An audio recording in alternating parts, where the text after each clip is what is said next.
Would you believe this is my first Holi ever? And your first Holi ever? I think we did a good job. Pretty amazing. I think we did the colors right. I think so. So I had a chance to celebrate Holi in India, which was amazing.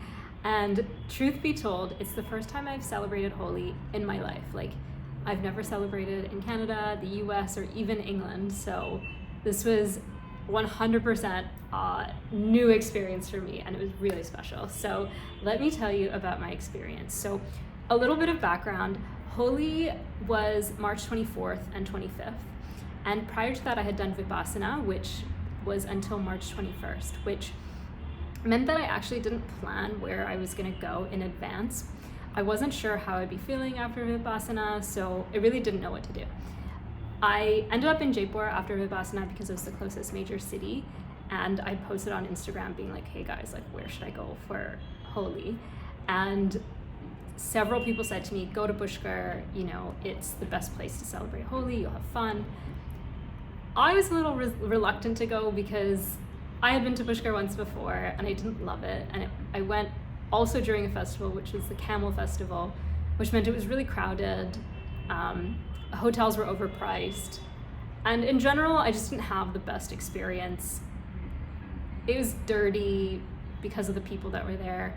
And there's just a lot of urine smell everywhere. Like, the hotel we stayed in literally was right outside or right behind a public urinal. So I just feel like that smell was like etched into my mind.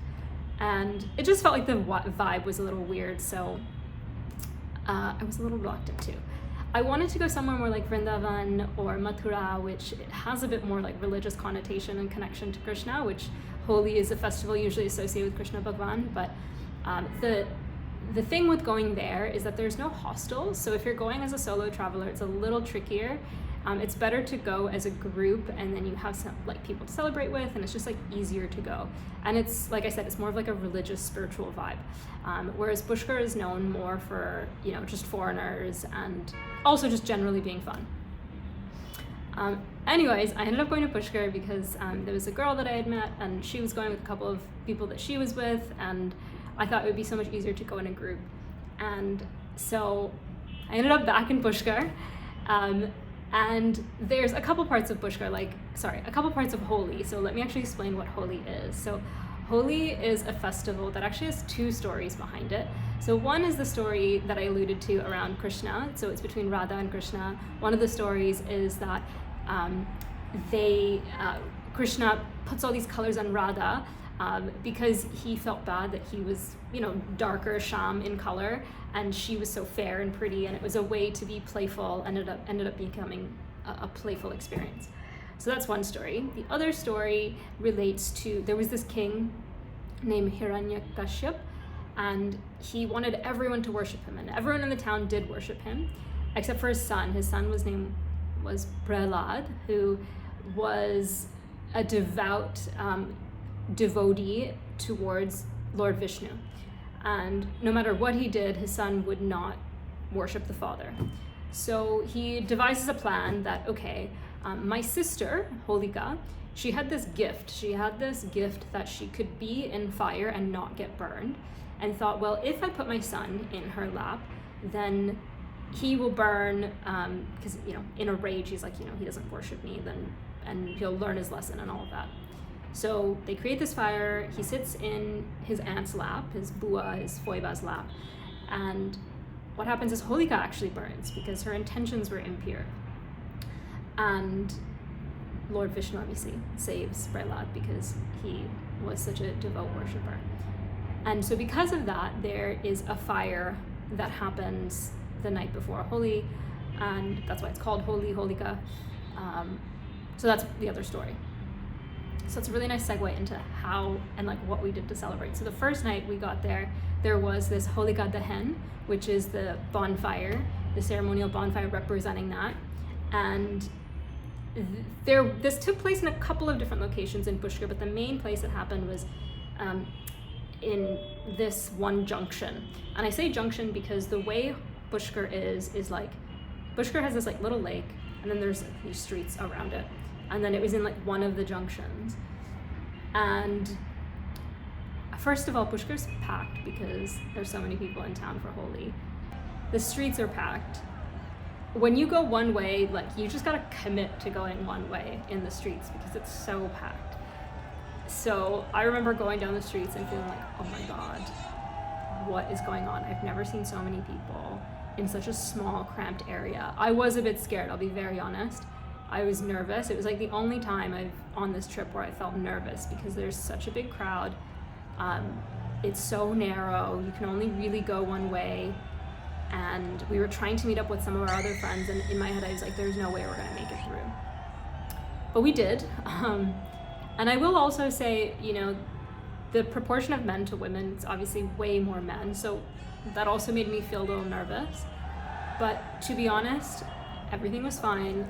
The guys around me were perfectly fine and courteous, and I think they could tell that I was nervous, and I think they were nervous too because it was like such a big crowd. There was a lot going on, so nothing weird or anything like that happened.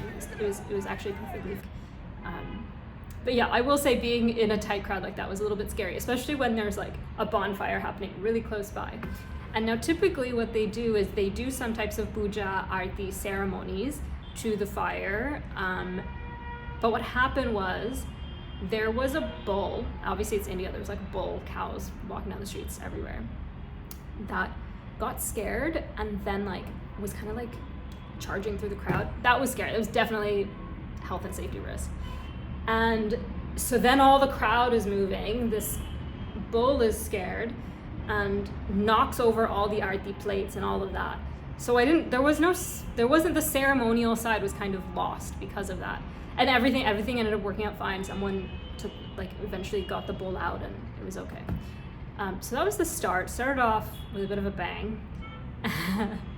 And then that was the first part. The next day was actually Holi, celebrating the colorful aspect of Holi. So in the morning, we went and we picked up colors, and there's just all these guys on the street who, they have these stands and these bags filled with colors, and you just pick how much you want and they weigh it and give it to you. And it was just, oh my God, I felt like such a child. It was so exciting because there's all these beautiful colors, and I just was picking all like my favorite colors and the brightest colors. I was like, no, I want the deep magenta, I want the deep violet, I want the bright blue, I want this shade of green, I want this shade of orange. And so we collected all these like little bags of colors, and probably had way more colors than we needed to. Like by far, we had way more colors than was necessary because we bought for us, we bought for some other people in the group. Oh man, I just felt like such a kid. It was so playful picking out all the colors. And then we start walking down the street, and we got there early in the morning because it's better to start early when it's like less crowded. And it didn't get as crowded as it did the night before because, like I said, everyone was in that like corner. But we start walking, and at that point, you know, we're all in like clean white clothes, and I realized what that look was in people's face, because I had this look at the end of the day when I saw people in clean clothes, is like, you're just so enticing when you're clean, because I don't know, there's something about putting color on someone who has no color on them. So there were people coming up to us, putting color on our face, on our shirts, and you know, they just say happy Holi. And so it started off a little slow, a few, you know, bits here and there, and then you see people like just throwing color over you or throwing color on other people, and you throw back.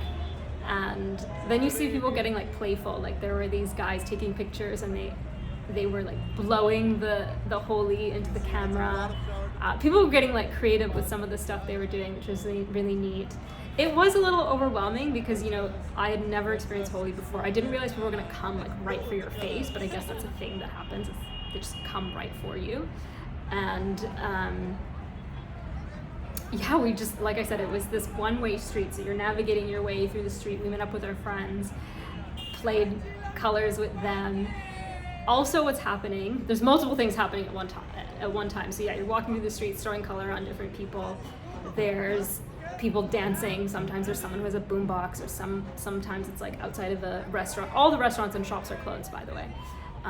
They're all closed, obviously. And so there's like dancing happening in the streets. There's people drinking bang, which is a special drink that's made on Holi, which is, bang is a type of lassi. Lassi is traditionally a yogurt-based drink, and they make it special by putting weed in it. I didn't try it because I'm not really an intoxicant girl, but I think they also, in Pushkar, because there's a lot of foreigners, they make like milkshake versions of lassi. They call it magic lassi. And so yeah, so people are kind of high on that. I was drinking water because it was so hot, and probably I was dehydrated anyways from that, but it was so hot. I thought that people actually would be spraying water, but we really didn't encounter too many people doing that. There were some kids who had these water guns later on, but they didn't spray on us, but I really wouldn't have minded at all. What else? Let me check my notes of what else we got up to. Yeah, I think the other really cool reflection that I had was that it was interesting to just see people interacting with strangers so freely, because you don't usually see that in India and just in general, because people are playing, people are hugging, you have people from different backgrounds together, and people are just happy and having fun. And there definitely were more men than women, and sometimes men were giving us attention, but not in like a lewd way. Like, I think, you know, they just saw women who were colored, and you look really, like, everyone looks really cool. So sometimes guys would be like, can we take a picture with you? And it was like, yeah, fine. And everyone was just having a really fun time. The downsides, like I said, were that there's more men than women, which, yeah, is just a thing. It was really hot. Sometimes people are not forgiving. Like, it's like, sometimes I'd be like, don't put it on my face, but people would still put it on your face. And like, you can be like, no, I don't want color, but if you're already covered in color, people are just gonna throw color on you. And I was saying this to one of the guys, and he was just a bit like, on Holi, it's kind of like, you're gonna get thrown color on. Like, if you don't want color on you, just don't go out. So yeah, that's just a thing that you have to deal with. And the aftermath of it was actually cool, a little messy, but it was cool. Like, basically, all the colors, all the powders, they mix together, and somehow, I guess red or the pinks are prominent in the pigments, or maybe there's more people buy those colors. I don't know how it works, but the ground was covered in this like mauvey pink powder. It was actually beautiful. Like, I love that mauvey shady pink, so it was really neat.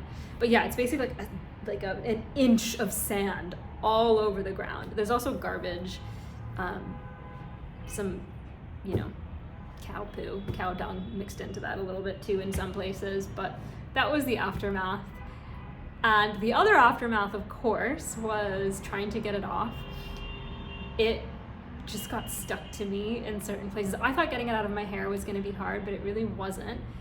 Even though, like, if I would go like this, tons of it would shake out, but washing it out of my hair wasn't as bad as getting it off certain places of my body. I found that in certain places, like basically where you have bands, like your under boob, your waistband, that's where there's like a place where the powder pools, but also you sweat and there's like a rubbing friction action. And also in my navel, like in my belly button, I just had like these bright pinky red marks for almost a week.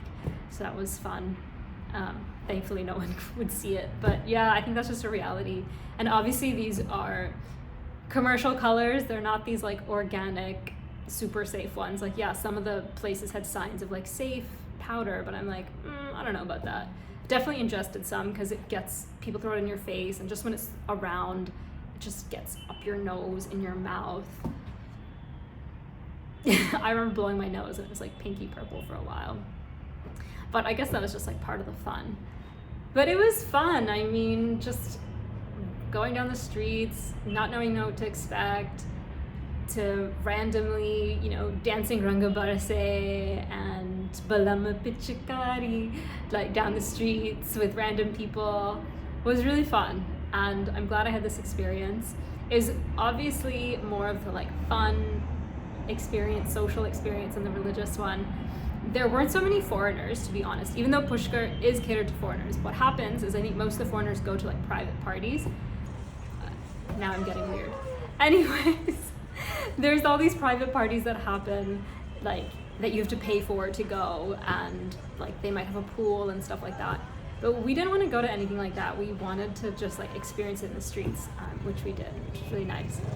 And then in the evenings, people tend to also go out in the evenings, which I don't understand how people did, because I was exhausted, tired, dehydrated, and yeah, but it was a cool experience. What's also really cool is like how quickly they clean everything up. Like, it was an absolute mess, the streets. And then I think by about 2-3 p.m. Holi is like over, it ends.